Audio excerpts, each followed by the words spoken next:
কেবিনেটত আমি এটা সিদ্ধান্ত লৈছিলোঁ যে অসম চৰকাৰৰ কৰ্মচাৰীসকলক যাতে তেওঁলোকে এটা ঘৰ বনাব পাৰে নিজৰ তাৰ বাবে বেংকৰ পৰা যাতে লোন ল'ব পাৰে উইদাউট মৰ্টগেজ তাৰ কাৰণে আমি আপোন ঘৰ নামৰ এটা স্কিম আৰম্ভ কৰিছিলোঁ 40,000 চৰকাৰী কৰ্মচাৰীয়ে ইতিমধ্যে আপোন ঘৰৰ ঋণৰ সুবিধা লৈছে আৰু বেংকৰ পৰা 5,600 কোটি টকাৰ ঋণ আমাৰ চৰকাৰী কৰ্মচাৰীসকলে লৈছে আৰু এই ঋণৰ বাবদ যিটো মাহেকীয়া কিস্তি তাক আমি দৰমহাৰ পৰা কাটি দিওঁ কৰ্মচাৰীসকলে মোক অনুৰোধ কৰিছিল যে এই সীমা 15 লাখ টকাৰ পৰা 30 লাখ টকা কৰিব লাগে যাতে উইদাউট মৰ্টগেজ তেওঁলোকে লোন ল'ব পাৰে ঘৰ বনাবৰ বাবে আজি কেবিনেটে 30 লাখ টকালৈকে আপোন ঘৰৰ সীমা বঢ়াই দিয়ে চৰকাৰী কৰ্মচাৰীসকলে ইয়াৰ সুবিধা ল'ব পাৰিব আৰু আপোন ঘৰ আঁচনিত 1% সুদ ৰেহাইও চৰকাৰৰ ফালৰ পৰা দিয়া হয় চৰকাৰী কৰ্মচাৰীসকলে আপোন ঘৰ আঁচনিৰ সুবিধা লওক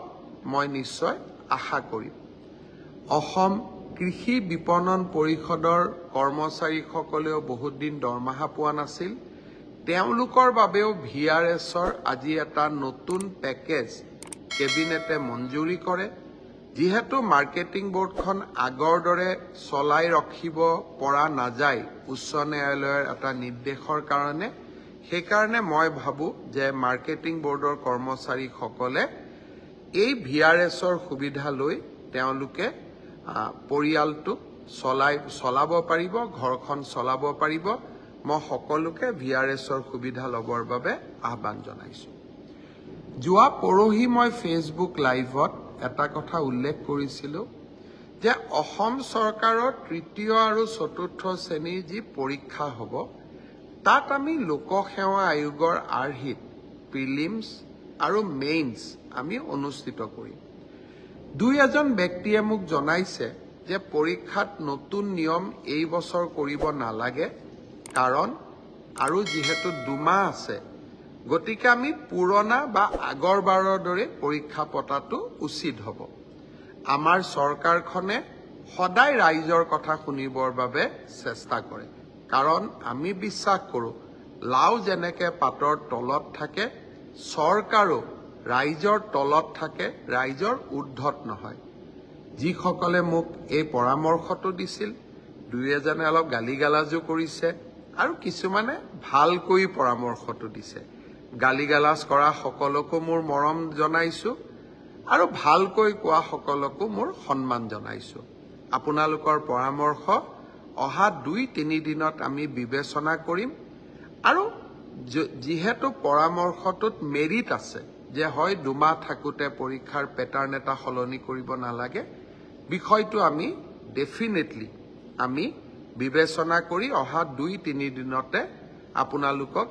ইয়াৰ সিদ্ধান্তৰ বিষয়ে মই অৱগত কৰিম আজি দিনটোত ছাত্ৰ ছাত্ৰীসকলৰ কল্যাণৰ কাৰণে আমি আৰু 2খন মিটিং কৰিছিলোঁ আমি প্ৰত্যেক বছৰে আনন্দৰাম বৰুৱা বঁটা দিওঁ উচ্চ মাধ্যমিক পৰীক্ষাত ভাল ৰিজাল্ট কৰা ষ্টুডেণ্টসকলক আৰু হায়াৰ সেকেন্ডাৰী ছোৱালীসকলক ফাৰ্ষ্ট ডিভিজন পালে আৰু ষ্টাৰ পালে ল'ৰাসকলক আমি স্কুটি দিওঁ এই 2খন আঁচনিৰ সুবিধা আমি যাতে 30 নৱেম্বৰৰ আগতে ছাত্ৰ ছাত্ৰীসকলক দিব পাৰোঁ তাৰ বাবে আজি আমি আৰু 2খন মিটিং কৰিছিলোঁ মই ভাবো যে 30 নৱেম্বৰৰ আগতে আমি 2খন আঁচনিৰ সুবিধা ছাত্ৰ ছাত্ৰীসকলক দিব পাৰিম বহু সময়ত কিছুমান বাতৰি কাকত আদিয়ে প্ৰচাৰ কৰে যে চৰকাৰে নাম ভৰ্তি কৰি চৰকাৰে টকা সংগ্ৰহ কৰে চৰকাৰৰ ৰাজহলৈকে টকা আনে কিন্তু আজি আমি বিনামূলীয়া নাম ভৰ্তিৰ টকা মহাবিদ্যালয়সমূহক উভতাই দি আমি আকৌ এবাৰ প্ৰমাণ কৰিলোঁ যে আমাৰ চৰকাৰে কলেজৰ পৰা টকা অনাৰ কথাটো বাদেই আমি ওলোটাই কলেজক বিনামূলীয়া নামভৰ্তিকৰণৰ বিপৰীতে আমি টকা দিওঁহে অসমৰ ছাত্ৰ ছাত্ৰীসকলৰ প্ৰতি ই আমাৰ দায়বদ্ধতা আনকি কোনোবা এখন কলেজত নামভৰ্তিৰ কাৰণে প্ৰধান শিক্ষক বা অধ্যক্ষজনে 600 টকা লৈছে তাৰো মই খবৰ পালে নিৰাময়ৰ প্ৰচেষ্টা কৰোঁ তাৰোপৰি ছাত্ৰ ছাত্ৰীসকলক বিনামূলীয়া চাইকেল বিনামূলীয়া নামভৰ্তি স্কুটি এইবাৰৰ পৰা নিযুত মইনা আঁচনি চৰকাৰী বা প্ৰাদেশিকৃত মহাবিদ্যালয় বা বিশ্ববিদ্যালয়ত থকা ছাত্ৰ ছাত্ৰীসকলক হোষ্টেল মেছ ডিউজ ৰেহাই আমি বহুতবিলাক ছাত্ৰ ছাত্ৰীৰ কল্যাণৰ কাৰণে কাম কৰোঁ আৰু এনে কাম ভাৰতবৰ্ষৰ খুব কম ৰাজ্যতহে হয় আজি ৰাতিপুৱা এটা বিতৰ্ক আছিল যে কলেজত প্ৰফেচাৰ বা চতুৰ্থ বৰ্গৰ কৰ্মচাৰী তৃতীয় বৰ্গৰ কৰ্মচাৰী হবৰ কাৰণে পিআৰচিৰ ব্যৱস্থাটো চৰকাৰে উইথড্ৰ কৰিছে কিছুমানে ৰাতিপুৱাই মই বাতৰি কাকতত সমালোচনা দেখা পাইছিলোঁ মই শিক্ষামন্ত্ৰীক সুধিছিলোঁ যে আমাৰ পিআৰচিৰ ব্যৱস্থাটো প্ৰত্যাহাৰ কৰা হৈছে নেকি শিক্ষামন্ত্ৰীয়ে মোক কৈছিল যে গুৱাহাটী উচ্চ ন্যায়ালয়ে পিআৰচিৰ ব্যৱস্থাটো আইনী ব্যৱস্থা বুলি নামানে কাৰণে এই ব্যৱস্থাটো প্ৰত্যাহাৰ কৰিছিল কিন্তু তাৰ পৰিৱৰ্তে আমি এটা ডাঙৰ সেফগাৰ্ড দিছিলোঁ যে অসমত যদি কোনোবাই চাকৰি কৰিব খোজে তেওঁ অসমীয়া বড়ো বা বৰাক উপত্যকাত চাকৰি কৰিব খুজিলে বঙালী হিন্দী ভাষা জানিব লাগিব অৰ্থাৎ লোকেল ল্যাঙ্গুৱেজ নাজানিলে আমাৰ অসমৰ মহাবিদ্যালয় হওক চৰকাৰী কাৰ্যালয়তে হওক কোনেও চাকৰি কৰিব নোৱাৰে অৰ্থাৎ আমি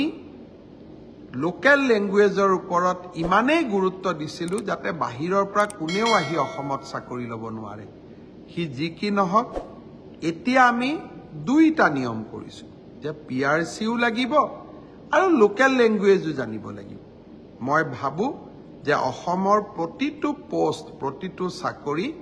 আমি অসমৰ স্থায়ী বাসিন্দা পিআৰচি ডক্টৰ মনমোহন সিঙৰো আছে কিন্তু প্ৰকৃত স্থায়ী বাসিন্দাই যাতে চৰকাৰী চাকৰি পায় তাৰ বাবে আমাৰ প্ৰচেষ্টা অব্যাহত থাকিব গতিকে ছাৰবাইদেউসকল এয়া নিশ্চয় ৰাজ্যৰ মুখ্যমন্ত্ৰী ডাঙৰীয়াই ৰাজ্য চৰকাৰী কৰ্মচাৰীসকলৰ বাবে আৰু শিক্ষাৰ্থীসকলৰ বাবে বহুকেইটা সুখবৰ দিছে আশা কৰিছোঁ লগৰ বন্ধুবৰ্গক এই ভিডিঅ'টো শ্বেয়াৰ কৰি আজিৰ এই গুৰুত্বপূৰ্ণ খবৰটো জনাই দিব আৰু পৰৱৰ্তী সময়ত চৰকাৰী কৰ্মচাৰীসকলৰ বিভিন্ন খবৰসমূহ পোনপ্ৰথমে পাবলৈ অনুগ্ৰহ কৰি আমাৰ এই চেনেলটো ছাবস্ক্ৰাইব কৰি ল'ব ধন্যবাদ